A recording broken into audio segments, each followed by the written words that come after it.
Sementara itu, Saudara, Ketua Umum PKB Muhaimin Iskandar mengapresiasi dukungan relawan Gibran Jokowi kepada Prabowo Subianto di Pilpres 2024. Selain relawan, Caimin juga berharap dukungan dari Partai Golkar agar mau bergabung dengan Gerindra dan juga PKB.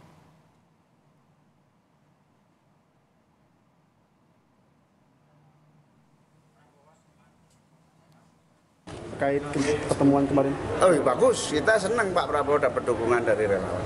Pak, Golkar katanya merapat ke...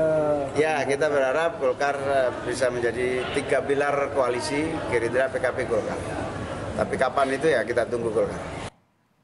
Peringatan keras dari FX Hadi Rudiatmo ini disampaikan saat memberikan orasi di Blitar, Jawa Timur, Saudara. Menurut Rudi, peringatan ini bukan kali pertama disampaikan, tetapi sudah sejak lama. Tujuannya adalah agar kader PD Perjuangan tetap setia dan tidak berkhianat pada partainya. FX Rudi juga mengingatkan kader yang lahir dari PDI Perjuangan dan berencana pindah partai agar mempertimbangkannya lagi. Tidak hanya sekarang ngomong itu saya, sejak zaman Pak Mardiono dulu. Saya selalu sampaikan pada kader saya, jangan menyakiti ibu kandungmu sendiri. Bagi kader partai, ibu kandungnya siapa? Ya ibu ketua umum, Ibu Haja Megawati Soekarno Putri.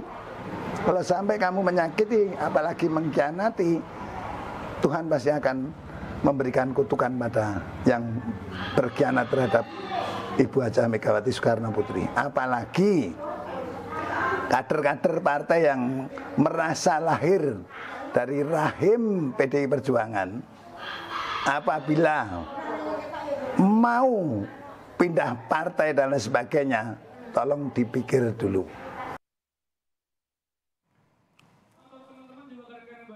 Wali Kota Solo, Gibran Rakabuming Raka menegaskan akan terus bertahan pada Partai PDI Perjuangan sebagai kader.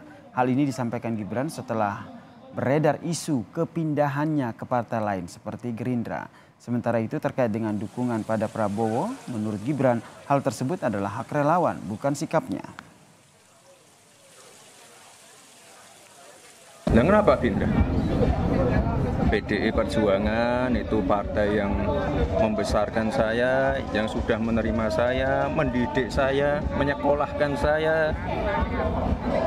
Itu ya, jadi tidak ada yang namanya pindah Gerindra.